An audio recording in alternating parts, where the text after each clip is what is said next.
What? சுகா ஒரு டிரான்ஜெண்டரா? ஆமா uncle, நினைச்சு பார்க்கவே ரொம்ப கஷ்டமா இருக்கு. நான் இத்தனை நாள் லவ் பண்ணது ஒரு அரவாணியவா? ஷிட்.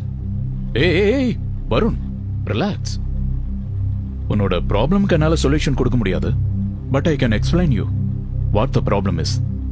திருநங்கைகள் இவங்க யாருன்னா, நாமெல்லாம் மனிதாபிமானத்தோட பார்க்காத, நம்மளை விட மனுஷத்தன்மை அதிகமா உள்ள கிரியேச்சர்ஸ் தான் டிரான்ஜெண்டர்ஸ்.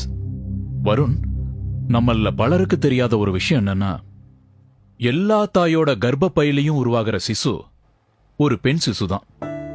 ஐ மீன், எல்லா மனித உயிர்களும் ஃபர்ஸ்ட் உருவாகும் போது ஒரு பெண்ணா தான் உருவாகுது. அதுக்கு ப்ரூஃப் தான் நம்மளோட நிப்பிள்ஸ். அதுக்கப்புறம் கருவுல இருக்கிற 10 மாசத்துல சர்டன் பீரியட்ல இன்டர்னல் அண்ட் எக்ஸ்டர்னல் அப்பியரன்ஸ் மாறிச்சுன்னா அது பையன், மாறலன்னா அது பொண்ணு. அப்போ டிரான்ஸ்ஜெண்டர்ஸ்னா? It's very simple.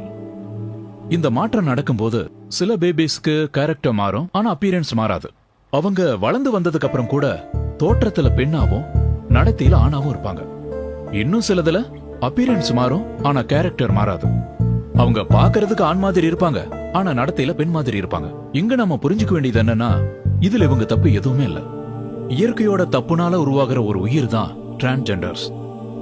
Okay uncle, ஆனா இவங்கெல்லாம் பிறக்கும் போதே இப்படிதான் பிறக்கிறாங்களா? Not exactly. 1 minute. I'll show you one thing.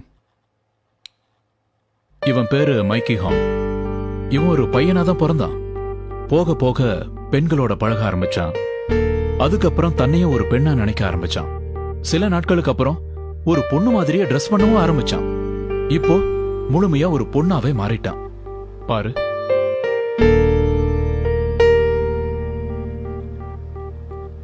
So, சுத்தி இருக்கிற சூழ்நிலை காரணமா தன்னைத்தானே டிரான்ஜெண்டரா மாத்திக்க கூடிய ஆட்களும் இருக்காங்க இந்த மாதிரி. ஓ, வெரி ஸ்ட்ரேஞ்ச் அங்கிள். ஸ்ட்ரேஞ்சா? இதுதான் நம்ம பண்ற தப்பு. Try to see them in a normal way.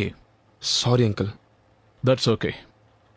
Varun, ஆனா ஒரு விஷயம், இவ்வளவு நேரம் நான் ஒரு சைக்காட்ரிஸ்டா தான் இதையெல்லாம் சொன்னேன். ஆஸ் யுவர் அங்கிள், ஒரு டிரான்ஸ்ஜெண்டரா லவ் பண்ணி கல்யாணம் பண்றதுங்கிறது சாத்தியமே இல்லாத விஷயம்.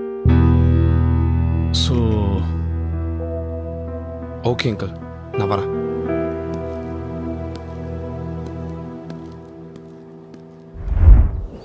ஹே வருண், ட்ரெஸ் சேஞ்ச் பண்ணிட்டு வரதுக்குள்ள எங்கடா போன? என்னாச்சு? இல்ல, சின்ன வேலை, அதான். சரி, என்ன திடீர்னு இங்க மீட்டிங்? சுஹானி ட்ரெஸ் சேஞ்ச் பண்ணும்போது நான் பார்த்தேன். வாட்? எல்லாத்தையும் தான் பார்த்தேன். சாரி வருண், ஆனா சாரின்ற ஒரு வார்த்தை மட்டும் பத்தாதுன்னு எனக்கு தெரியும். நான் எத்தனையோ தடவை இந்த விஷயத்தை உன்கிட்ட சொல்லிடணும்னு ட்ரை பண்ணேன். பட் நீ மேல வச்ச இந்த லவ் அண்ட் அஃபெக்ஷன், எங்க இது சொன்னா நீ என்னை விட்டு பிரிஞ்சிருவியோன்ற ஒரு பயம் ஒவ்வொரு தடவையும் என்ன சொல்ல விடாம தடுத்துடுச்சு. நேத்து கூட உன்கிட்ட இதை பத்தி சொல்லதான் நான் கால் பண்ணேன். ஆனா நீ இருந்த நிலைமையில, பட் இதெல்லாம் சொல்லி நான் என் தப்ப நியாயப்படுத்த விரும்பல. நம்ம பிரிஞ்சிருவோம் நீ சொல்லி அதை நான் கேட்கிற சக்தி எனக்கு இல்ல. Better we split Varun. இப்ப என்ன, யூ ஆர் டிரான்ஸ்ஜெண்டர் ரைட்? அதனால என்ன? நான் ஒன்னும் கூட படுக்க வந்தவன்ல, நீ இப்படின்னு தெரிஞ்சு உன்னை விட்டுட்டு போறதுக்கு. உன் கூட வாழ வந்தவன், உன்னை லவ் பண்ணவன். மத்த பொண்ணுங்களை விட ஒரு உறுப்பு உனக்கு அதிகமா இருக்குங்கிறதுக்காக நான் உன்னை விட்டுட்டு போனேன்னா, நான் உன்னை லவ் பண்ணல, அந்த உறுப்பை லவ் பண்ணிருக்கேன்னு அர்த்தம். And I don't need that. I need you and your love. Suha, இது காதல். காதலுக்கு நடுவில் எதுவும் இல்ல, காதல் மட்டும்தான். காதலுக்கு ஜாதி இல்ல, மொழி இல்ல, மதம் இல்லைன்றீங்க. காதலுக்கு இனமும் இல்ல. என்ன நேசிக்கிற ஒரு உயிரை நான் நேசிச்சேன்னா அதான் லவ். பட் இதுல பிராக்டிகலா ஒத்து வருமா? ஏன் ஒத்து வரா சுஹா? உயிர் இல்லாத எத்தனையோ பொருள் நம்ம லவ் பண்றோம், வீடு, பணம், நகைன்னு. ஆனா உயிர் இருக்கிற ஒரு உயிரை உயிருக்கு உயிரா நேசிக்கிறதுல ஏன் இவ்வளவு ப்ராப்ளம்ஸ் எனக்கு தெரியல. இருந்தாலும் என்னால உனக்கு எல்லா சந்தோஷத்தையும் கொடுக்க முடியாதுல்லடா.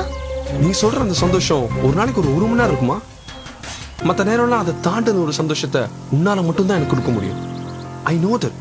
கண்ணுக்கு தெரிஞ்சால மட்டும்தான் சுஹா. இந்த கண்ணு, காது, மூக்கெல்லாம் ரொம்ப அழகா தெரியுது. ஆனா இந்த மனசை நம்ம யாருமே பார்த்ததில்ல சுஹா. அது இன்னும் ரொம்ப அழகா இருக்கும்.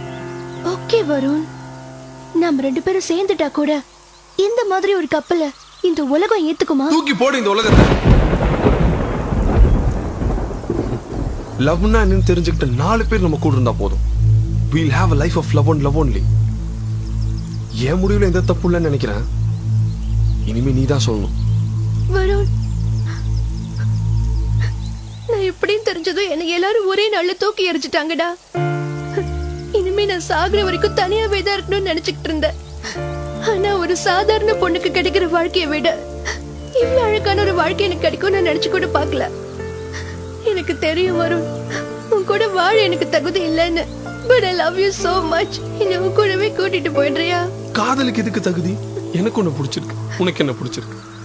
I love you டி. நீ இன்றி வேறொன்று எனக்கின்று வரும் என்று நான் என்றும் நினைப்பேனோ நில்